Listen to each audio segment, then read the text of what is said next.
Samsung washing মেশিনের eco drum clean সম্পর্কে আমরা আলোচনা করব।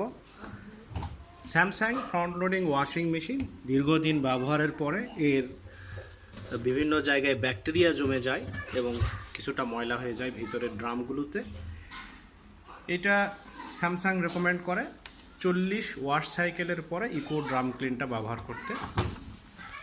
তো আমরা কিছুদিন পর পর এই ইকো ড্রাম ক্লিন অপশানটা চালাবো। এটা চালানোর নিয়ম, মেশিনটা সুইচ অন করবো। প্রথমে আমরা সুইচ অন করার পরে এই যে নবটা রয়েছে, নবটা আমরা ঘুরিয়ে দিব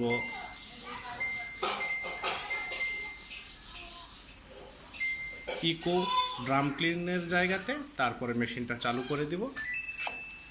এই সময় আপনার মেশিনটা অটোমেটিক্যালি সমস্ত কাজ করবে, কোনো প্রকার ক্লিনিং এজেন্ট বা কোনো কিছু যুক্ত করার প্রয়োজন নেই।